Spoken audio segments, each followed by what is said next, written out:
Salve, salve, meu povo e minha pova, todo mundo que tá vendo aí do futuro, não importa o horário, nem data estelar, nem nada, seja você muito bem-vindo. Vamos começar essa live aqui que vai ser com o nosso grande Leandro Carone, psicólogo. Vamos tratar desse livro aqui, se você não ficou sabendo, Tremendas Trivialidades. A única coisa que a gente vai ver desse livro é o prefácio. Nós vamos passar uma live, eu e Leandro Carone aqui, 1 hora com vocês, falando apenas sobre o prefácio de Tremendas Trivialidades. Sim, é possível extrair muito mais do que uma live desse negócio. Leandro já entrou e já solicitou. Peraí. Vem pra.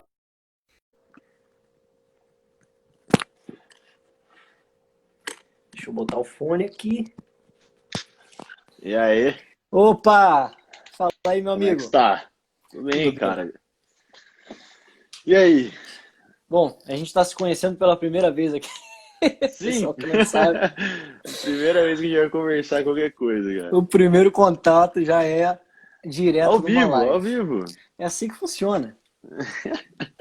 Quem sabe faz ao vivo, né? Tem essa. É... A Isabela já estava aqui antes de eu chegar. Isso aí Cara, acompanha que tudo. prefácio, né? Que prefácio. Rapaz, é assim, mind blowing, né? Quando eu peguei esse livro para ler pela primeira vez, assim, eu tô relendo ele, na verdade. Uhum. Mas na primeira vez que eu li o livro, eu li o prefácio e parei. Porque eu falei, cara, se o prefácio já é assim, o que vai vir? O que vai vir? Eu vou devagar, ia lendo Ah, conto por conto. não, o que você falou, a gente tava lá, o que a gente vai fazer? Vamos fazer uma live, não sei o que, não sei o que lá. Eu falei, vamos. E tema? Ah, você já leu o Tremendas Trivialidades? Eu falei, cara, chegou semana passada, 2 semanas atrás, e não deu tempo ainda de eu ler. Ah, lê o prefácio já dá pra fazer uma live. Eu falei, ah, beleza. Aí você falou, ah, uma página, beleza, o prefácio eu vou ler, prometo pra você, o resto eu não prometo, né? O livro inteiro não dá. Aí eu peguei e li o prefácio, cara, a gente tava conversando uma meia-noite já, 1h30, tava indo dormir, tinha que acordar cedo no dia seguinte. Li o prefácio, eu falei, meu Deus, eu preciso ler mais um conto, pelo menos, porque é Pelo muito menos. bom. Pelo menos mais um conto, é muito bom, que isso, que homem, né? Que homem, Cara, que homem, que homem, que homem, que incrível, velho, sim.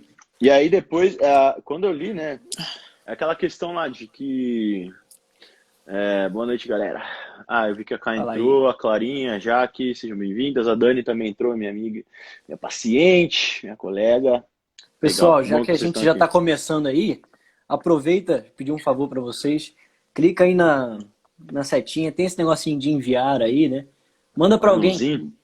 Manda um aviãozinho para uma pessoa só, uma pessoa que você acha que possa se interessar pelo assunto. Fala aí, Camila, Sim. que bom te ver aqui. Ó, meu primo tá aí, Joãozinho, seja bem-vindo. Cara, fica aí que vai ser boa, viu?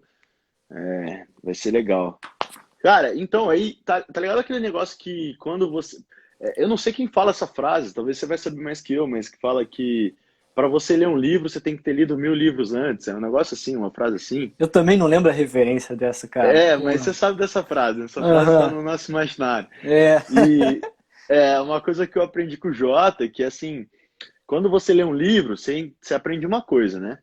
Quando você lê um segundo livro, você aprende três coisas. Você aprende do Isso. primeiro, do segundo e a conexão entre eles. Então, quando eu li esse prefácio, cara, um mundo de possibilidades se abriu, assim. Eles começou a fazer... Mind blowing total, cara, assim, Exato. Esse E eu prefácio adoro é isso. mais do que você ler um livro e depois ler outro. É como se você conseguisse juntar todos os livros que você já leu na vida de uma vez só e ter Sim, uma nova visão, assim, é sim, absurdo. sim. Não, e assim, é uma página, caramba. É uma página. A gente tá falando de uma página. A gente tá Como que falando ele de, sei lá, consegue? de negócio desse tamanho assim, ó. Tem isso aqui escrito. É isso aqui, gente, é só isso. Isso. Exatamente, cara, exatamente. É fantástico. A gente nem combinou se a gente vai ler o prefácio, a gente não vai, o que a gente vai fazer? A gente Ah, a não gente combinou pode ir isso. lendo aqui, porque a gente vai ler uma vez e aí a gente vai comentando o que acha interessante, até porque eu rabisco o livro todo, tô cheio de rabiscos aqui. O meu também tá amarelado aqui inteiro. Eu não rabei. Eu Você demorei, pinta aí. cara. Eu demorei pra começar a grifar meus livros, assim. Eu demorei, confesso. Hoje eu grifo. Eu não consigo rabiscar ainda. Ainda não. Mas.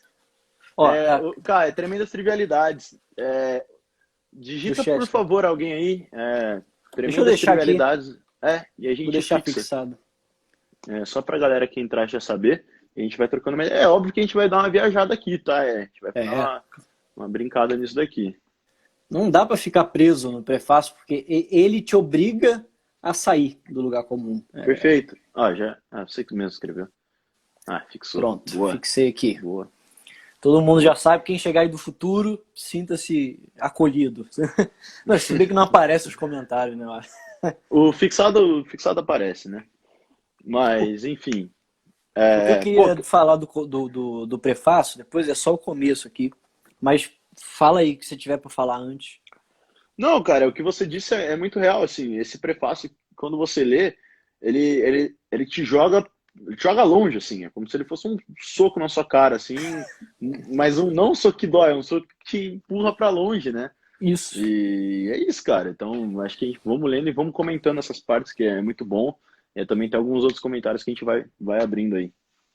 Algumas questões primeiro sobre o livro e sobre o autor, né? Muita Sim. gente chega para mim falando, cara, Chesterton parece ser um autor muito bom, o pessoal mais intelectual fala muito dele e tal. Aí eu comecei a ler aqui Ortodoxia e não entendi nada, aí desisti. Falei, cara, tu vai começar com... Olha o nome desse livro, Ortodoxia, velho. Você nem sabe o que é isso, cara. Tu não sabe nem o que significa o título do livro. Você não conhece o autor. Você vai pegar logo a obra mais completa, a obra magna do cara e começar a ler. Não dá. E aí todos os outros livros dele eu já guardei, mas são todos muito específicos e ele faz links entre um e outro. Então, se você não conheceu o Chesterton do livro anterior, tu não vai pegar o próximo. Esse aqui é o único livro em que não tem referências de um para outro, em que você pode ler ele livremente, sem problema algum, porque aqui já está no início do prefácio. Ó. Isso aqui, para mim, como escritor, é um soco na minha cara. Essa primeira frase. Esses rápidos esboços... Esse livro, velho. Rápidos esboços. Tudo bem. Já comecei mal na fita. São todos reeditados pela gentil permissão do editor do Daily News. Para quem não sabe, o Chesterton ele era jornalista, ele não era filósofo de formação. Ele escrevia para o Daily News, se eu não me engano, ele escrevia semanalmente, em alguns momentos ele chegou a escrever diariamente. Então ele escrevia sobre reflexões gerais da vida, né? Ele era contratado para isso, era o ganha-pão dele escrever contos, escrever reflexões.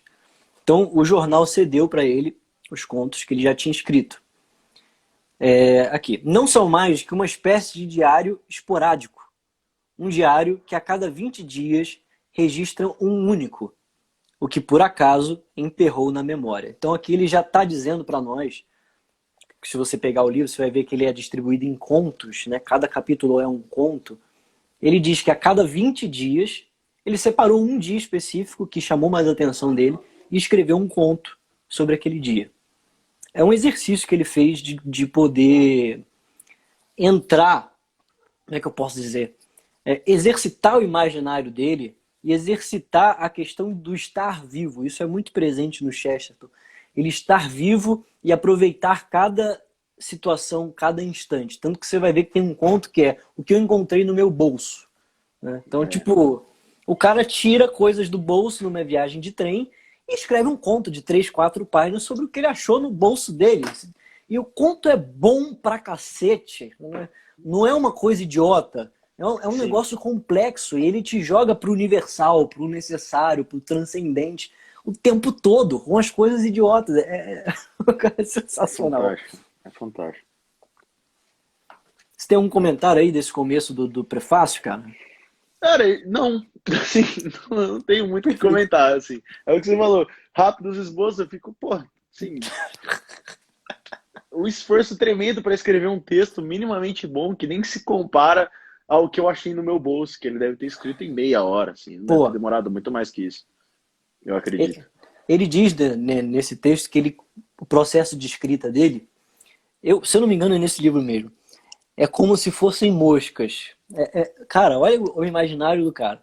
Ele diz que ele senta e ele deixa as moscas pousarem nele. Então é como se ele ficasse sentado, parado, enquanto milhões de moscas cobrem o corpo dele. E essas moscas são ideias, né? Uhum. E sai, o texto sai, assim, tipo, e tu fica, cara, como é que tu faz um negócio tão É. profundo? Então, porra. Aí, então, vamos lá. Outra coisa que é um soco na cara de quem tenta escrever. Né? Que ele fala, isso aqui é uma espécie de diário que a cada 20 dias registra um único que por acaso emperrou na minha memória. Um Uhum. único tipo de diário que o autor já foi capaz de manter. Ou seja, o cara, tipo, escreve bem pra cacete, de coisas profundíssimas, ainda fala, olha, eu não sou muito capaz de manter textos todo dia, assim, né? Sim, sim. Ainda E tem a questão. é aquele negócio, tipo, do São Tomás de Aquino que ele fala, tudo isso aqui que eu escrevi é palha, né? Não é, ele não tá sendo modesto, né? Aquela falsa modéstia do tipo, eu não sou tão bom assim. Não, é real, assim, ele realmente se sente assim. E, assim, a gente fica, caramba, né? Que isso? É o que eu falei no meu texto de segunda-feira, que eu falei sobre os grandes homens, né? Se acharem que eles sabem seu lugar no mundo. Eles são pequenos, né? Eles se veem como pequenos, porque... E aí você fica, caramba, como que esse cara Chesterton, ele tem essa visão dele, né? Essa visão dele é assim, é desafiador demais, sabe? É desafiador. Para mim, como psicólogo, é muito desafiador olhar isso e falar como que um cara desse tamanho, dessa qualidade, se enxerga dessa maneira, né? Uhum. Isso para mim me chamou muita atenção no texto, no começo desse prefácio, né? Para quem não pegou a referência aí de Santo Tomás, né? Conta-se que no final da vida dele, quando ele já estava quase morrendo, né? Ele teve uma espécie de iluminação. Em que ele chegou, ele narra que se sentiu muito próximo de Deus, como se tivesse visto a luz divina, né? E Uhum. foi uma fração de segundos. E nessa fração de segundos ele teve um acesso de loucura e saiu querendo queimar todos os livros dele. Falou, isso aqui não serve para nada. Tipo, a Sim, verdade mesma que me foi revelada não chega nem aos pés do que tudo isso que eu escrevi. E, cara, é. São Tomás de Aquino escreveu uma, tipo, essa estante que eu tenho aqui seria toda Não. cheia de livros só dele, que ele escreveu, entendeu? E mais. E Além coisa. dele ser um dos quatro pilares da filosofia ocidental, né? Pô, Então, cara, é só só isso aí. isso. Ele só é o filósofo, só um dos quatro pilares. Tá tranquilo. Sim, é bem de boa, né? Bem assim. Não só expoente da filosofia, como expoente também do catolicismo, né? Então ele está em duas Sim, frentes grandíssimas. E, sim, sim. cara, e o cara dizia assim, não vou largar tudo. É a mesma coisa do Sócrates também, né? Tipo, só sei que nada sei. Tipo, e Uhum. a minha sabedoria consiste em saber que eu não sei de nada. E o meu Sim, ofício é mostrar para as pessoas que elas não sabem que sabem.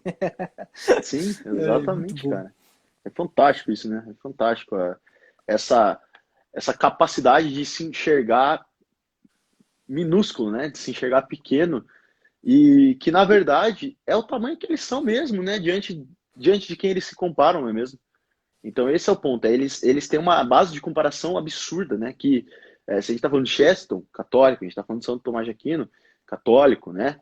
Cristão e tudo mais. Eles comparam com quem? Com Cristo. E eles falam, cara, não dá. Assim, eu sou muito pequeno, né? Eu sou. Assim, não dá, não dá. Por isso que ele fala, não, vou queimar tudo isso aqui não serve para nada, né? A mesma coisa do São Paulo, né? De São Paulo, ele fala que é, o que eu quero fazer eu não faço, o bem que eu quero fazer eu não faço, aquilo que eu não Isso. quero fazer eu faço. É só assim, meu Deus, eu tenho para mim que eu sou o pior dos pecadores. Cara, é Paulo falando, querido. É Paulo, assim, tipo, ele escreveu metade do Novo Testamento, mais da metade do Novo Testamento, entendeu? É só esse cara aí que tá falando isso aí. O E cara aí vem viajou a... pelos continentes para pregar, passou por vários naufrágios para conseguir levar o evangelho. Como Não, assim, né? cara, não, assim, não dá, entendeu? Não dá. E aí ele chega e ainda tem essa visão dele mesmo. E aí a gente chegando hoje, no século XXI, vou puxar aqui, né, para a brasa para minha sardinha, e eu Uhum. tenho que ver a jovem e adolescente falando que tem que ter autoestima, que eu tenho que me estimar. Querido, quem é você, cara? Assim, pô, irmão, olha quem é grande, olha quem são os grandes. Quem são os grandes? Olha como que eles se achavam, olha como que eles se enxergavam diante do mundo, entende? E não vai ser eu, Leandro, entendeu? 25 anos aí, comecei a apostar agora, comecei ali há 10 anos aí, que eu acho que eu sou alguma coisa nesse mundo, entendeu? É que é Uhum. a soberba desse século é achar que a gente sabe muito, porque a gente tem acesso a muita informação, né? E, na verdade, a gente não tem informação nenhuma, a gente só tem informação. E aí É, a gente não sabe nada, assim. Informação não forma ninguém, né? Então essa, é uma parada assim que eu essa vejo. Pô. falsa sensação de que a gente domina alguma coisa pelo excesso de informação. E, na Sim, verdade, a gente não está formado de nada, como você falou. A gente só tem informações sobre as coisas. Mas uma sim. formação mesmo, falando ainda de Tomás de Aquino, né? O cara escreveu a Suma Teológica, que são uns calhamaços, assim, né? Se você juntar a coleção, Absurdo. são vários livros grossos, respondendo a questões metafísicas, assim, das mais profundas que você pode imaginar, de formas mais geniais possíveis, usando lógica filosófica rigorosa. E o cara dizer que aquilo não vale nada, né? Tipo, então o que eu faço? E mais, ele dizia que a Suma Teológica, que é essa obra toda, é para introdução à teologia. Para quem não começou a estudar teologia ainda, eu tenho uma introduçãozinha aqui para você, de É, 2.000 páginas. Pô, não, é assim, Idade das Trevas, né? A Idade das Trevas, né? Foi isso. Aqui, ó, eu tenho o Trivium aqui, não dá pra ver, mas eu tenho o eu tenho, Trivium tá ali. por ali também. Aqui, esse livro aqui chama o Trivium, né? Aí você fala, cara, que cacetes é isso, né? Que cacetes é o Trivium? Isso aí é educação. Opa, isso caiu aqui. Normal, normal. Isso é educação básica de um cara na Idade Média, né? Assim, tipo, na Idade das Trevas, né? Aí você vai ler aquilo ali, vê se a gente sabe alguma coisa aquilo ali, vê se a gente Véi, entende. É uma leitura puta complicada, cara. É muito. De verdade, eu me sinto muito burro quando eu eu leio tô... aquilo. Eu falo, meu Deus, eu tô muito. Quem sou eu, entendeu? O que eu sei da vida, cara? E assim, eu me julgo muito cara de pau de pegar aqui e expor, escrever um texto, fazer alguma coisa assim. Porque comparado a isso aí, cara, eu tô a milhares de quilômetros de muita distância, assim, entendeu? Então, para ficar longe, eu tenho que me aproximar muito ainda. Tem que caminhar muito para ficar longe. Eu sinto a É. mesma coisa, cara. Quando eu tô produzindo conteúdo, eu fico, cara, se eu olhar as referências que eu tô pegando, eu tô Ah, muito não. longe desses caras. Mas Não. também, se eu ficar pensando demais, Sim. eu não faço nada. Eu travo É. na vida, né? E aí tem um texto do Chesto, eu não lembro aonde tá, talvez esteja na Ortodoxia, que ele fala que o real medo da modernidade não é do futuro. Isso que é fantástico. A gente não tem medo do futuro, a gente não tem medo do iluminismo, do fato de que a razão agora está tomando conta, ou de que a tecnologia está avançando. Não. A gente tem medo dos gigantes do passado. A gente tem medo de não estar aos pés dos gigantes do passado, mesmo com todo o avanço tecnológico, Sim. racional, blá blá blá blá blá. Cara, e é Sim. exatamente isso. Quando a gente olha para os livros, eu uso muito esse exemplo com os meus alunos. É muito mais fácil para muita gente, a maioria até, olhar para as pirâmides do Egito, por exemplo. Quem é meu aluno aí já ouviu isso aqui umas 3 vezes. É, os caras olham para a pirâmide do Egito e falam, não, certeza, foram os alienígenas que vieram e compartilharam conhecimento com o povo antigo para construir o negócio. É mais fácil você falar isso do que você, um arquiteto, um engenheiro, admitir que você não sabe como fazer aquela porra. Você não sabe Sim. fazer. Sim. É muito complexo, muito. Sim. E a sua matemática moderna não te ajudou a fazer aquilo. Então é mais fácil dizer que foi uma intervenção qualquer aleatória, acreditar em qualquer coisa, do que você admitir que o seu ego é tão grande que você não consegue fazer. A Sim. dificuldade de admitir que não consegue. Né? É o que você falou logo no começo, falou, não sei. Né? O que você tem para dizer desse prefácio? Você falou, agora eu não sei, não tenho o que dizer. É Não sei isso, mesmo. admitir, não sei, não sei, não vou ficar falando do que eu não sei, pronto. Né? Exatamente. Não, cara, assim, engraçado isso aí. Eu tava. Até mandei pra Camila isso. Eu tava conversando com uma menina aqui do Instagram, né? Ela é protestante, né? Eu também sou. E aí eu compartilhei uma frase de Santo Agostinho. Aí ela falou: Ah, que frase boa. Pena que é de um santo, né? Aí eu, como assim? Ela, não, porque santo é só o Cristo, né? E entramos nessa discussão e tal. Aí eu falei, cara, assim, o que você sabe da vida de Santo Agostinho? Ela, eu não sei muita coisa. Assim, eu não sei sobre a vida dele, mas. E continuou. Aí eu falei, então, então a sua resposta deveria parar aqui. Eu não sei. Não Ponto. sei. Você não precisa ter uma opinião formada. Eu falei isso. Você não precisa ter uma opinião formada sobre o que você não sabe. Uhum. Entendeu? E eu acho que isso é um dos piores. Nossa, cara, isso me coça a pessoa ter opinião sobre algo que ela nunca estudou. Entendeu? Ela tem uma opinião formada Ela tem uma opinião. Cara, a opinião perdeu completamente o sentido e a força, né? Ela tem uma opinião formada sobre o quê? Sobre o nada. Sobre nada em lugar nenhum. Ela leu 3 memes e ela vem com uma opinião formada. Ela falou, mas meu Deus do céu, cara. Mas, meu Deus, ó, vou falar um assunto polêmico aqui, mas assim, não vou entrar no mérito, tá bom? Mas, por exemplo, o assunto da menina lá que assim, infelizmente ela sofreu uma série de estupros e engravidou aos 10 anos. E aí ela, terrível, assim, eu chorei demais, cara. Eu fiquei muito mal, de verdade, com aquilo. Eu fiquei muito mal. Mas sabe o que eu fiquei mais mal? Não foi nem... Foi ver as pessoas dançando em cima do sangue dessa menina, entendeu? E uma chuva de opinião infundada, fundada em nada. Uhum. E assim, e as pessoas gritando as suas opiniões umas às outras. E eu fiquei, gente, vocês estão entendendo o que está acontecendo aqui? É uma menina de 10 anos que foi engravidada pelo tio que abusa dela há 4 anos. E você tem a pachorra, você tem a cara de pau de vir no seu Instagram e postar uma história a favor ou contra o aborto. Meu Deus do céu, cara. A questão não é se você é a favor ou contra o aborto. Não é política a questão aqui. É uma isso, vida. é moral. É uma vida, cacete. É uma vida, cara. Você entendeu? E eu via as pessoas, de verdade, dançando no sangue da garota, cara. Sim. E outra coisa, muito importante. Você acha que algum daqueles que estavam envolvidos se importam realmente com a menina?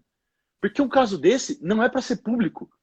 Uhum. Um caso desse não é para ser público. Porque, de verdade, com um psicólogo excelente, psiquiatra, uma equipe de profissionais, etc., você consegue recuperar uma garota disso daí. Cheio de traumas, cheio de... Cara, é muito difícil, tá? É muito difícil. Tem que ser muito bom. E eu vou falar, eu não sou esse cara, eu não tenho essa capacidade, eu não me julgo capaz, tá? Uhum. Eu sei que tem gente que consegue, tá bom? Eu conheço alguns que eu tenho certeza que conseguiriam. Agora, temos 2 fardos que foram colocados sobre essa menina agora. Primeiro, ela é um caso público. Caso público. Caso público. Terrível. Quero ver essa menina se recuperar. Ela vai ser pra sempre a garota que foi estuprada pelo tio, porque todo mundo sabe a história dessa menina. Tá? Então, assim, a pessoa que ficou discutindo, ela não percebeu isso. Ela não percebeu a base dessa porcaria aí, entendeu? Uhum. Mas você percebe que isso daí é um movimento, assim, eu não quero nem falar esse ponto assim, aí a outra coisa é, tipo, foi colocado também um outro, para quem estuda de verdade, quem foi lá e leu o que acontece com o aborto do corpo de uma mulher, aumenta 30% a chance de câncer de ovários, enfim, é só você ver percentual de suicídio de pessoas de mulheres que fizeram aborto, que é exponencialmente muito maior, é gritantemente maior. Aí vem, não, mas é porque não é aceito. Não, não é não. É porque realmente é pesado. Uhum. Foi tirado alguma coisa de lá de dentro, entendeu? E assim, enfim, tem todas essas questões. Então, quem realmente estudou essa parada sabe o quanto isso ainda mais ferrou essa garota, entendeu? Então, assim, é complicado, cara. E as pessoas dançando em cima do sangue dessa garota, discutindo e levantando bandeiras. E eu olhando, cara, vocês não amam essa vida. Vocês não amam essa vida. Me desculpa. Você que está discutindo isso aqui na internet, você é um completo imbecil. Você vai me desculpar. Até quem se diz contra o aborto, a favor da vida, não sei o quê. Você viu aquele movimento terrível que fizeram de ir lá na porta do hospital para receber a menina e ficar falando contra o aborto na hora que a menina chegou no hospital? Cara, ali já não é o momento de fazer isso, entendeu? Já acabou. Não tem como. É porque esse movimento, Bernardo, esse movimento, ele não é um movimento para amar aquela garota. Esse movimento é um movimento para levantar uma bandeira política. Uhum, entendeu? Sim. Me desculpa. Eu não consigo ver outra fação. Então, Eu assim, concordo. a pessoa está tão embriagada de suas próprias opiniões e convicções que ela não consegue enxergar a realidade. Ela não consegue enxergar. Entende? Então, isso é uma coisa que, inclusive, a gente vai falar mais pra frente, que encaixa muito com esse prefácio, né? Sim, sim. É a questão da gente treinar os nossos olhos, né? E conseguir enxergar além daquilo que me apresenta. Então, você pode ver, se eu postei alguma coisa, eu falo, cara, é evidente que eu sou contra o aborto. É evidente que eu sou contra o aborto. Assim, eu não preciso mostrar minha opinião, é só você ver a minha base. É só você ver o que eu falo. Agora as pessoas querem que a gente se posicione. Elas querem que, caramba, Gente, eu vi crente compartilhando, crente cristão, compartilhando post de Bruna Marquezine, meu querido. Cara, Compartilhando post de Felipe Neto. Querido, lê a Bíblia. Você conhece uma árvore pelos frutos. Você já leu essa parte? Você entendeu essa parte? Acho que você não entendeu isso. E aí você vai ver o fruto desses caras que me desculpam, que eles não são formadores de opinião, entendeu? Não é possível que eles são formadores de opinião. Eu não consigo aceitar viver no eles mundo são que esses caras. destruidores de opinião, na verdade. Eles são destruidores. Eles são destruidores. Então você percebe que as pessoas elas estão cegas, cara. Elas estão cegas. E elas estão cheias de convicções vazias. Cheias de convicções vazias. Né? Eu, eu gostei Enfim, muito aqui vamos. de um comentário da Clara, né? O amor não expõe, mas protege. Continuando aqui na vibe das referências bíblicas que a gente ingressou aqui, né? Vamos embora. Isso é bom. Tem uma passagem no Antigo Testamento, agora eu não lembro exatamente a referência, e eu acho que foi com Noé, mas não tenho certeza. Acredito que tenha sido. Noé, vou dar o exemplo. Noé estava lá bêbado, né? E aí, muito bêbado, tirou a roupa, ficou pelado, começou a dançar na frente de todo mundo, passando uma vergonha desgraçada e tal. O que o filho faz? Vai lá e cobre o pai. Cobre o pai e tira ele de lá. É isso que o amor faz. Por mais que o filho pudesse estar insatisfeito, aqui vamos usar da imaginação. Sei lá, o filho está insatisfeito com o pai, sei lá por quê. Ele podia se aproveitar da situação, ele podia rir. Falar, meu pai, ela velho, pelado, dançando, que idiota, que burro. É um velho desgraçado mesmo. Mas o filho vai lá e fala, cara, é meu pai. Cobre ele e tira ele daquela situação. É muito parecido, né? As pessoas que realmente amam tanto aquela garota quanto a criança que estava dentro daquela garota não teriam exposto ela dessa forma. Jamais. Jamais, jamais. Jamais. O Eu amor tenho não que faz só. isso. Exatamente. Eu tenho que só abrir acho que. Eu acho que eu só tenho que abrir um parênteses que é o seguinte: a partir do momento, tá? Eu entendo o movimento de que, assim, a partir do momento que teve um movimento político ideológico a favor, eu não critico quem se posicionou contra, mas aí não é por causa da garota, não é utilizando a garota. Na verdade, é mostrando a verdade sobre aquilo ali. Entendeu? Uhum. Então eu acho que há um movimento que é correto nesse ponto. Agora, Sim. quem teve essa intenção? A Camila que estava aqui, ou tá, não sei, eu sei que ela se posicionou. E com ela eu concordo, porque eu sei o que está dentro do coração dela. Eu Sim, entendo. sim. Eu entendo, entendeu? Tipo, não é que você não pode se posicionar, acho que você pode. Agora, a gente não pode ficar dançando no sangue dessa garota aí para colocar as nossas opiniões infundadas ou fundadas em merda nenhuma, né? Então é o que eu falei. Quando a pessoa fala assim, eu não li muito mais. Não, eu não li muito, ponto. Acabou ali. A sua frase tem que terminar ali. Eu não estudei, ponto. Não tem que ter um mais, não tem que ter um porém, todavia, entretanto, contudo. Não. Eu não estudei, eu não li, ponto. Acabou. É isso que você tem que fazer. Sim. Várias vezes me perguntam coisas aqui nas caixinhas, que eu abro diariamente aí. Não é diariamente não, tem alguns dias que eu não abro, mas enfim. Eu abro esporadicamente. E aí me perguntam coisas que eu não sei. E eu respondo, eu não sei. Eu não sei. Por quê? Porque eu não sei tudo. Eu não tenho como saber tudo. Eu não tenho opinião Exato. formada sobre tudo. Entendeu? E assim, e tudo bem. Com os meus próprios pacientes, eu falo, olha, vai chegar momentos que eu não vou saber te responder. Perfeito. E eu vou ser honesto com você. Eu vou falar, olha, eu não sei. Você pode me dar um tempo para eu ir atrás, para eu pesquisar, para eu estudar, para eu perguntar para os meus supervisores, o Jota e o Rafael de Abreu, os meus Uhum. colegas, né? A Veira, a Buba, o Roger, a Lau, né? Esses que são os meus colegas mais próximos ali, que estão diariamente conversando comigo, para eu pegar uma referência, porque por que eu vou falar algo que eu não tenho certeza? Por que eu vou falar algo sem base alguma, baseado nos meus achismos? Isso é um orgulho tremendo, né? Uhum. E a gente volta pro prefácio que o cara fala assim, assim, eu não, a minha escrita não é tudo isso, né? Chesterton tá falando assim, cara, não é tanto assim. E é Chesterton, né? Ele tem tipo assim, esse azulzinho que aparece aqui, isso é o box dele. Ah, legal. Show. É aquele que tem ortodoxia, herege, homem eterno e o que há de errado com o mundo. Uhum. E assim, esse cara, tá falando que ele não escreve. Aí, você acha mesmo que eu olho o meu texto e falo que eu escrevo bem? Sim. Eu Você vê tenho que os ter senso, títulos, né? os O quê? títulos dos livros do Chesterton. O que há de errado com o mundo. Olha isso, o cara que pretende abordar o que há de errado com o mundo. Tem também o Homem Eterno. Também um título metafísico abrangente pra cacete. E tem o Considerando Todas as Coisas. Véi, olha, são títulos abrangentes demais. E ao mesmo tempo que o cara tem essa pretensão de falar de tudo, porque ele é um apaixonado pelo conhecimento, e ele quer estar em tudo e falar de tudo, por amor e por fundamento, né? Não é só falar de tudo aleatoriamente, é realmente entrar na questão e discutir aquilo.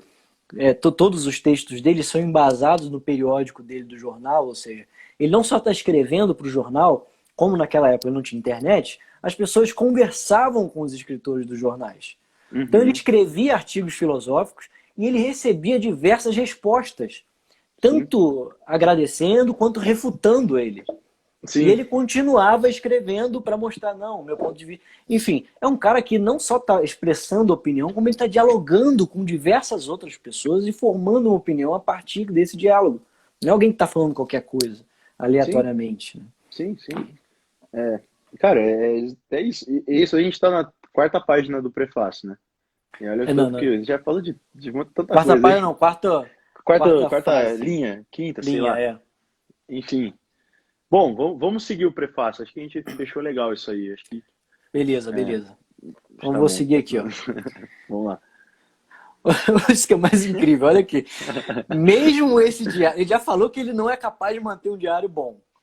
Mesmo esse diário só pode ser mantido e publicado em troca de pão e queijo, velho. Cara. Eu só escrevo isso aqui porque eu preciso comer. É isso aqui que paga minhas contas. Cara, é incrível.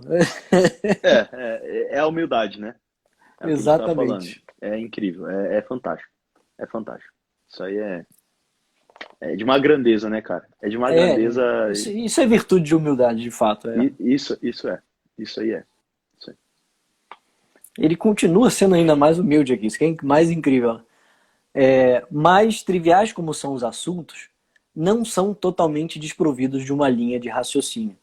O nome do livro é Tremendas Trivialidades. Então, o que ele está falando? De trivialidades, coisas comuns do cotidiano, mas que esse é o paradoxo do título, né? Proposital. Uma coisa muito grande e uma coisa muito pequena. São tremendas coisas simples. Absurdas coisas simples. Seria mais ou menos isso, né? E por mais que sejam triviais esses assuntos, não são desprovidos de uma linha de raciocínio. Eles têm uma intenção, eles são traçados de alguma forma. Sim. E olha a questão da humildade se apresentando de novo. Quando o olhar do leitor se desviar com um autêntico alívio destas páginas, provavelmente se fixará em algo. O pé da cama, o poste de luz, uma veneziana ou um muro. É de uma entre mil a chance de que o leitor esteja olhando para algo que nunca viu, ou melhor, nunca notou. Ele não seria capaz de escrever um ensaio sobre este poste ou muro. Não sabe o que significam. Vou dar uma pausa aqui para a gente continuar a conversa. A gente chegou na metade do prefácio. Aqui ele continuou falando da questão, não ele falando abertamente, né, mas ele mostrou de novo a sua humildade, falando quando o leitor parar de ler e desviar o olhar, ele vai sentir um alívio de ter parado de ler esse livro, né? E pelo contrário, te dá vontade de continuar lendo, assim, um conto atrás do outro, uma coisa quase mágica, assim, te fixa, te prende muito. Sim. E aí ele fala, o olhar vai desviar para algum lugar trivial. Um pé da cama, um poste, o seu gato, seja o que for. Se ele desviou o olhar do livro, automaticamente, por exemplo, estou aqui lendo, desviei para o meu celular. E aí é que está a chave do livro. Perceber as grandezas que estão presentes nas coisas cotidianas. É isso que ele vai... Vou deixar o final aqui, mais para o final de propósito, porque é onde ele vai fechar tudo isso, né? Sim. Tiver alguma coisa a considerar aí? Eu queria ler até o final. E acho Quer ler até o final? Então, beleza. Vamos ler. Eu parei aqui... Tá, ele fala que o leitor não seria capaz de escrever um ensaio sobre o poste ou muro porque não sabe o que significam. Não poderia nem mesmo escrever a sinopse de um ensaio, como... Olha isso, cara. Olha as ideias do cara. Sim. Vai. O pé de cama, 2 pontos. Seu significado. A segurança essencial à ideia do sono. A sensação da noite como infinita. A necessidade de arquitetura monumental. Ah, velho. Cara, Ah, o nome... não. Eu escrevi ensaios com esses títulos sobre o pé da cama, velho. O pé da cama. Aí você joga tudo pro alto e fala, vou vender minha arte na praia, né? Ah, cara, assim, todo esforço é em vão. Depois de ler isso aqui, é aquele presuma naufrágio, né, cara? Isso aqui é o naufrágio do leitor, barra escritor, barra tudo aqui, cara. Que isso aqui? Cara, isso aqui é fantástico. Pé da cama, 2 pontos, seu significado. A segurança essencial à ideia do sono. Cara, é muito profundo isso, cara. Tipo, é fantástico. De verdade, assim, é coisa de louco. Pra mim é uma coisa de louco, assim. São coisas que parecem bobas, né? Mas, tipo, se não tivesse o pé da cama, como é que ia ser a cama, velho? Talvez não tivesse tanta segurança de realmente tu fica pensando sobre Sim, isso sim. e o pensamento vai embora, tu consegue ir Olha, longe. olha o imaginário que esse cara tem, velho. Exato. Olha o que ele consegue pensar, cara. Tipo, não dá, entendeu? Não dá, assim. Não dá pra um cara ler isso aqui e ler Leandro Carnal e achar que é bom, entendeu? Não dá, velho. Não dá. Eu tive uma Não dá. polêmica com isso essa semana nos meus stories. Eu perdi uns 10 seguidores porque eu falei que Karnal e Cortella não eram filósofos, eram professores de filosofia. Tem um nome, né? Eles são filosófilos, sei lá. Aqueles Eu caras não que sei trabalham como é com que ideias se de outros chama. filósofos. Enfim, dane-se É um também. professor de filosofia, reproduz ideias de filósofos. É o que eu Sim, sou. sim, Eu não sou sim. filósofo, eu reproduzo ideias de outros filósofos. Eu Ótimo, ensino o é que eles isso. pensaram. Então Sim, não é sim. nada de especial. A questão é que eles Exatamente. sabem falar bem, e tem uma voz bonita, e com pausa, e não sei o quê. E falam o que o povo gosta, né? Sim, Então. sim, é isso. Mas vamos lá, então. O pé da cama, a sensação da noite como infinita, a necessidade da arquitetura monumental. Você tá falando do pé da cama, cara. Isso Ele é. vai aprofundando, né? Né? Se você perceber, ele está falando o pé da cama, seu significado. Depois, a segurança essencial à ideia do sono. Depois, a sensação da noite como infinita. Ele já está entrando em algo subjetivo. Não é mais o pé da Sim, cama. É a sim, subjetividade do cara que está em cima da cama. E sim. depois ele vai traçar a necessidade de uma arquitetura monumental. Ele já vai falar de uma ideia universal. A necessidade de todos os seres humanos de produzirem arquiteturas monumentais. Cara, ele tira um negócio transcendente, universal, necessário do pé da cama. Sim, sim. É louco, né? Aí ele vai, e assim por diante.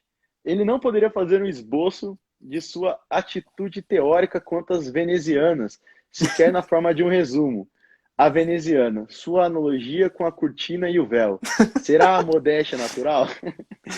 A adoração e fuga do sol, etc, etc, Vem, etc. cara.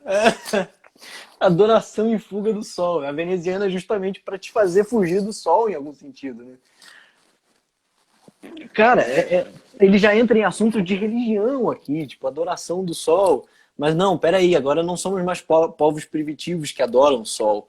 A gente pode fugir do sol, bota a veneziana. Então ele combina elementos de antropologia, metafísica, religião, num ensaio sobre a veneziana, mano. Assim, o Rafa acabou de entrar, cara. Seja bem-vindo, Cara, Rafa. que grande honra! Meu Esse cara é Deus! bravo. Ele tem uma parte no curso dele, né, que ele. Eu não vou lembrar exatos termos, me perdoa aí, Rafa. Eu vou me enrolar aqui, mas eu vou tentar, eu vou me esforçar, eu prometo, fazer o meu melhor. Ele tem uma parte que ele fala pra gente. Eu vou até pegar pra não falar besteira. Eu tô com o caderno aqui que eu anotei as coisas, mas eu pensei em falar isso, na verdade, que é. Mas eu não sei se eu vou achar também, tem esse ponto, que é importante eu tentar achar. Mas o ponto é que ele pega. E ele fala pra gente, acho que é aprofundamento. Isso, ponto 11, aprofundamento. Um dos pontos de ordenação pessoal desse cara aí, psicólogo Rafael de Abreu, um dos meus professores e supervisores que eu tenho a honra de estar junto. E ele fala o seguinte, cara, pra gente olhar em outra dimensão, a gente se aprofundar, ele dá a ideia de uma piscina. Então é como se você... uma coisa é você olhar chapado, né? Tipo assim, uma coisa é olhar meu celular aqui, outra coisa é olhar ele de dentro d'água. Já muda Uhum. completamente a visão, entendeu? Porque eu já estou inserido num outro contexto, né? E aí é legal por quê? Porque ele vai falar aqui, ó, eu vou fazer, deixar aqui, eu vou pro livro e aí eu volto para cá, tá? Eu vou fazer esse Tá, movimento, tá, pessoal? beleza. Ele fala assim, ó, nenhum de nós pensa o suficiente, estou continuando lendo o prefácio, tá? Nenhum de nós pensa o suficiente nestas coisas em que o olhar repousa. Ou seja, a gente olha e já tira uma série de conclusões precipitadas, a gente não para pensar. Mas não deixamos o olhar repousar. Por que o olhar tem de ser tão preguiçoso? Exercitemos o olhar até que ele aprenda a ver os fatos extraordinários que atravessam a paisagem tão claramente como uma cerca pintada. Sejamos atletas oculares. E aí, o que o Rafa lhe traz aqui no ponto 11? Eu vou ler aqui que eu anotei. Ele usou assim, a figura de um mergulho na piscina e um quadro da pessoa, né? Por quê? Porque você vai olhar ali, você vai se aprofundar. Tem uma série de coisas ali que você vai mudar quando você vê o retrato da pessoa. É diferente de você, e ele fala aqui, ó, isso é tudo do Rafael, tá? Ele fala que o oposto seria uma mesa de ping-pong, ou seja, eu olho e volta, olho e volta, olho e volta, olho e volta. O que o Chesterton tá falando aqui? A gente não deixa o nosso olhar repousar sobre aquilo. O nosso olhar não repousa. A gente é preguiçoso. A gente não sabe olhar as coisas. E por isso que a gente colocou o título de que o olho que tudo não vê. É óbvio que é uma brincadeirinha com o olho que tudo vê, etc. E aqui foi o olho que tudo não vê, por quê? Porque é o nosso olhar. A gente jamais olharia um pé da cama e falaria... como que é? O tratado da... A necessidade da arquitetura monumental, né? Assim, de jeito nenhum, entende? E por que ele traz isso? E aí eu queria falar isso, e eu tenho uma outra coisa, se der tempo, ou se não, sei lá, a gente vai indo aí. Por que eu queria falar isso aqui que tá no caderninho meu da minha supervisão com o Rafa? Que eu lembrei disso, é evidente, né? Isso aí veio na minha memória, quando eu li isso aqui. Porque é o seguinte, cara, a gente não só olha para as coisas, mas quando a gente olha para nós mesmos e para as pessoas. E tira conclusões precipitadas. Né? E aí eu vou dar um exemplo de um texto que eu escrevi, que foi o texto que mais bombou na minha página, que foi o texto que eu escrevi sobre o menino Neymar, né? O adulto Neymar, que eu escrevi semana passada. Eu não vi esse texto ainda, quero ver. Cara, depois dá uma olhadinha lá. E uma coisa interessante é que nos comentários, o cara nem leu meu texto e já chegou falando que o Neymar é isso, que o Neymar é aquilo, etc. Eu olhei aquele texto e falei, olha, o @evanildo.pereira12, esse cara deve ser amigo do Neymar, esse cara deve conhecer o Neymar de anos. Para ele dar todo esse diagnóstico, entendeu? Esse prognóstico do cara, diagnóstico, né?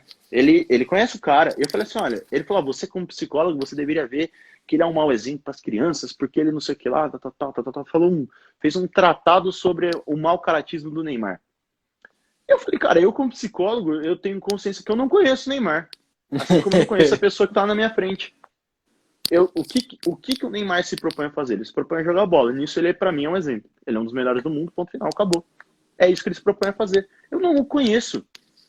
Eu posso olhar e criar uma opinião. Por exemplo, uma pessoa chega aqui na minha frente, uma mulher, vou dar um caso bem genérico assim.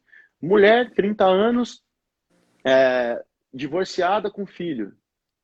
Aí chega aqui na minha frente e eu já falo assim, problema com o pai, etc, etc, tal.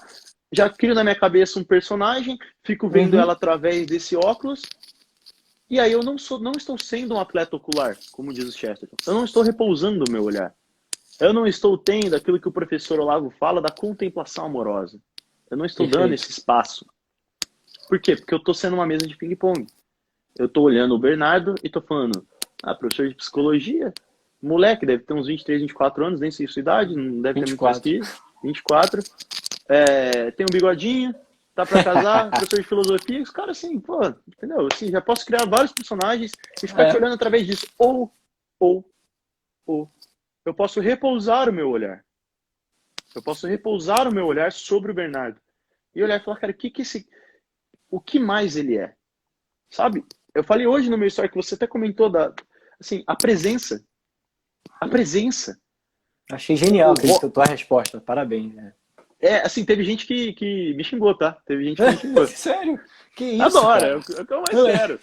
Não, o melhor é que é um nível de analfabetismo funcional tão grande, cara, que a pessoa, ela me criticou e escreveu um texto maior o que eu escrevi ali. Ela falou assim, que responsabilidade você desencorajar a procura por um profissional. Ué? Eu falei, Gente, que... aonde tá isso, cara? Aonde eu falei isso? Você Não entende? repousa o Mas o que olhar, né? acontece? Não repousou o olhar. Ela olhou o texto, ela viu assim, não é do Quebrando Tabu, não é de não sei o que, então é ruim.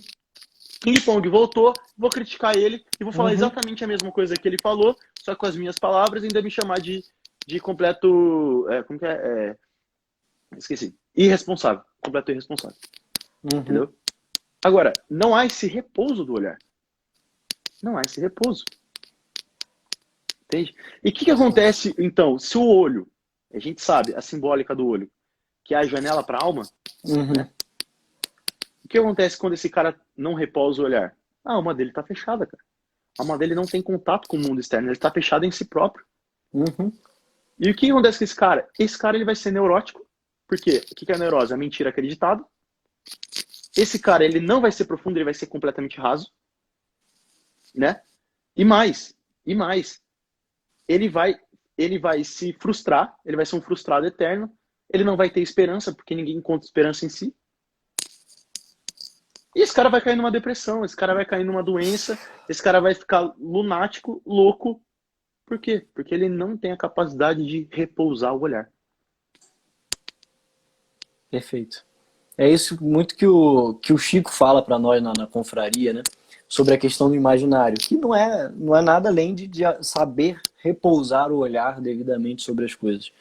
Você olhar para um livro, olhar para uma experiência, olhar para uma coisa, olhar para alguém e saber enxergar o que aquela pessoa, aquela coisa, aquela história está te contando, né? Sem você ter pressupostos sobre aquilo. Como você falou, né? A pessoa chega no teu consultório, tu não vai já pressupor um monte de coisa pela primeira palavra que ela disse, ou só pelo que ela aparenta.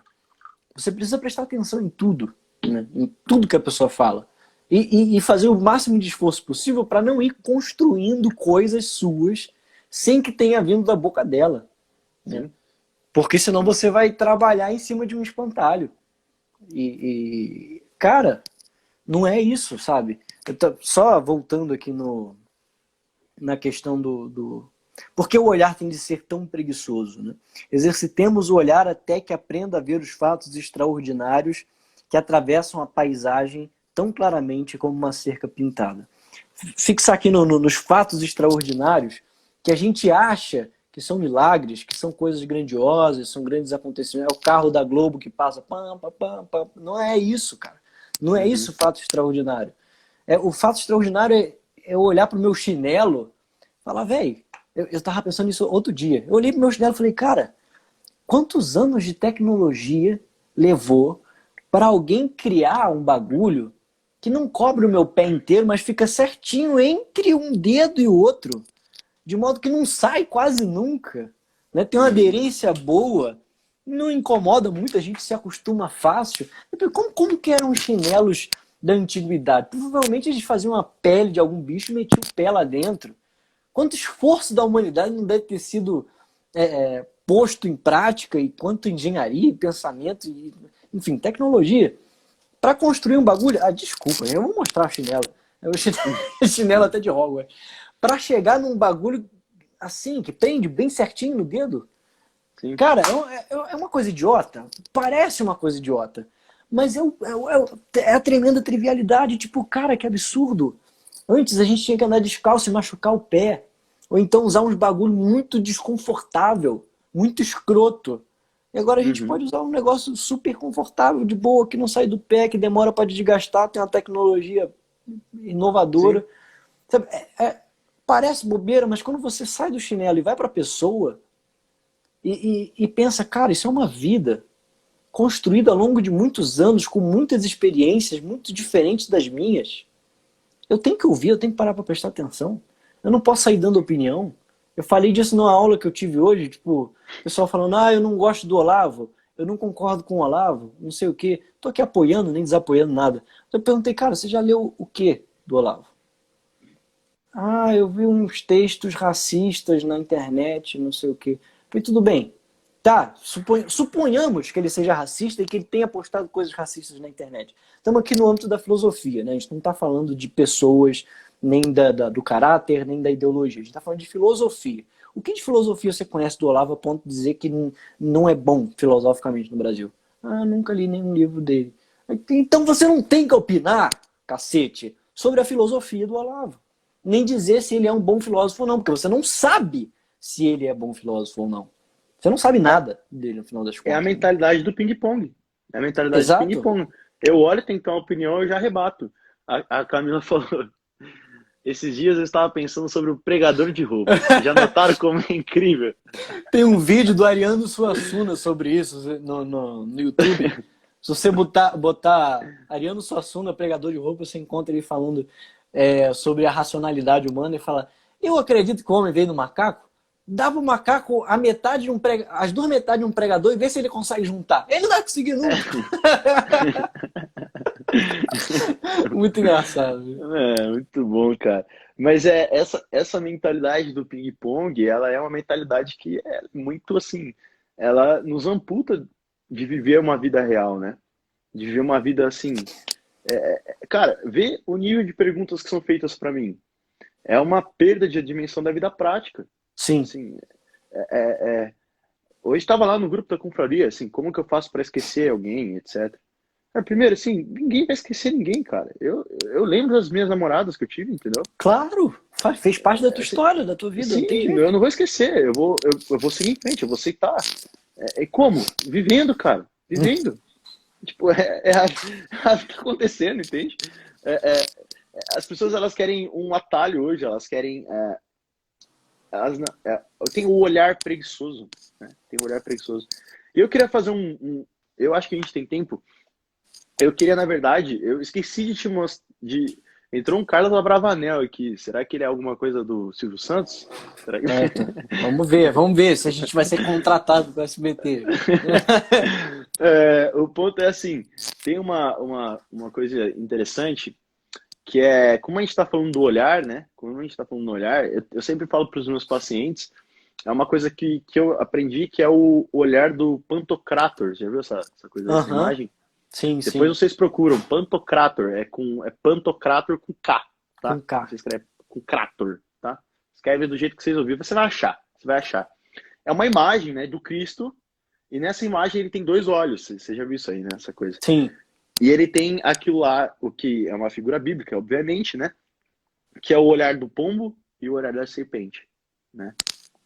E essa dinâmica do olhar, que é assim, eu tenho que ser inocente como pombo, então é o que a gente estava falando.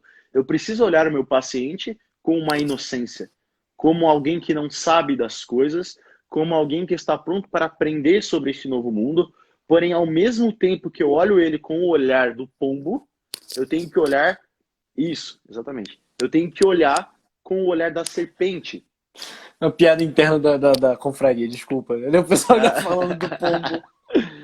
Cara, essa piada eu não peguei, eu acho. É que eu sou o professor Pombo, porque eu contei pra eles que uma vez eu tava em crise existencial, fui pra beira da praia, fugi da faculdade, tem uns 2 anos, fugi da faculdade, fui pra beira da praia, pedi um chopp e falei, não aguento mais viver. Eu não suporto mais a vida.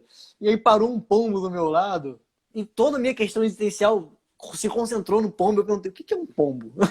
Eu passei tipo 1 hora tentando descrever o que era um pombo. Eu fui contar isso pra ele e já era. Eu virei professor pombo. Cara, uma tremenda trivialidade, não é mesmo? Exatamente. E aí, assim, então, só para fechar o parênteses, eu acho que a gente tem que olhar com o olhar do pombo, a inocência daquele que quer aprender, daquele que não tem nada a acrescentar, simplesmente estou ali para descansar e repousar o meu olhar, mas eu também tenho que ter o olhar da serpente, que é aquele, eu já aprendi muita coisa, eu tenho uma bagagem e eu tenho que ter essa sabedoria, né? Então, no meu consultório, eu tenho tudo, que eu falei, eu não tiro conclusões precipitadas do meu paciente que está ali, mas eu tenho o meu olhar da serpente, é o olhar que eu já tenho conhecimento teórico, eu já estudei, eu tenho experiência, etc. Entendeu? Então, acho que a gente tem que... como a gente está falando de olhar, eu quis falar disso porque é um negócio que fala muito comigo. E muita gente fica muito preso, assim, eu julgo demais as pessoas, não sei o que lá. Eu falo, calma, não é bem assim. não é aquilo lá, a virtude está no meio, né? Uhum. Não é só olhar desconfiado com 20 pés atrás, etc. Mas também não é ser inocente como uma pomba. É ter esses dois olhares e o equilíbrio entre eles, né? Então, eu queria falar disso. Eu ia dar um exemplo também de polir os olhos com o choro, com as lágrimas e etc. Mas eu acho que se eu abrir isso aqui, a gente vai Vira expandir, outra coisa. vira uma A gente vai outra falar coisa. muita coisa. Mas Mas é a questão do pranto, né, e etc. Enfim, isso aí é lindo, maravilhoso, mas acho que fica para uma próxima. acho que a gente pode já marcar uma próxima para falar É, disso, que eu gostei. não, foi bom, papo bom, papo bom. Tava pensando aqui no Pantocrator, né? Essa palavra em grego, Pantocrator, é todo poderoso, né? Então o Christos Pantocrator, é o Cristo, Messias, enviado, todo poderoso. E olha que interessante, os dois olhares, né? O do pombo e da serpente, da misericórdia e do julgamento, do bem e do mal, de alguma forma, ele é o todo poderoso. Ele sabe o meio, ele tem a virtude do meio no seu nível, no seu maior grau. Não dá nem para dizer que Deus tem uma virtude, né? Tipo, ele é o exemplo da virtude, ele é a própria virtude, a gente pode dizer assim. Né? E com esse olhar duplo, ele é todo poderoso. Porque ele é capaz de julgar corretamente quem é mal e julgar corretamente quem é bom. Né? De olhar com misericórdia quem deve ser olhado com misericórdia e com julgamento quem deve ser olhado com julgamento. E assim por diante. Essa imagem é sensacional. Ela é Sim, incrível. Né? sim, É isso, bem cara. interessante porque é bem definido. Né? É o mesmo rosto, mas Sim, você vê que um rosto é mais sombrio, fechado, e o outro é mais alegre, mais aberto. É assim. sim. E é tão Nossa. fantástica essa imagem, porque se você ficar olhando só para a parte da serpente, você se sente mal pra cacete, cara. Assim, Ele tá te é uma, julgando. Né? é uma sensação que ele tá tocando a sua alma, cara. Assim, é presencial aquilo, assim, é forte, né? E o outro olhar, você olha, você tem vontade de abraçar a imagem, É de isso, caminhar no parque, entendeu? De levar pro, sei lá, cara. Assim, é fantástico, né? Como que pode, né? Isso é lindo, né? Então, assim, acho que de tudo, só pra gente fazer um resumão de tudo isso aqui, cara, acho que a principal coisa que a gente conversou aqui primeiro, saber repousar o nosso olhar, saber nos aprofundar naquilo que vemos e não viver como um ping-pong. Eu olho e já tiro conclusões, eu olho e tiro conclusões. Vamos repousar o nosso olhar, vamos ser atletas de olho, não só sobre os objetos, sobre a vida que nos acontece, sobre as coisas que vão nos acometendo durante toda a nossa jornada e a caminhada, que isso é maravilhoso, porque aquele que se maravilha com pequenas coisas vai se maravilhar o tempo todo, isso é ótimo, isso é excelente, né? Sim. Mas também com as pessoas que estão à nossa frente, né? Com as pessoas que se apresentam a nós. É importante a gente ter esse olhar, tanto do pombo da serpente, mas também ter esse exercício ocular da gente abraçar essas pessoas e de verdade estar ali presente, né? Estar ali de corpo inteiro e não criar uma lei, não usar um óculos e ficar vendo ela só através disso daqui, que aí você Uhum. corta ela para encaixar ela na forma que você criou, entendeu? Ela não, ela tem a Perfeito. forma dela, né? Cara, tem 1 minuto e meio. E aí vou ler só as últimas frases aqui, então, que faltou. Ótimo. Só para vocês fecharem a ideia. Ó. Sejamos atletas oculares. Aprendamos a escrever ensaios sobre um gato de rua ou uma nuvem colorida.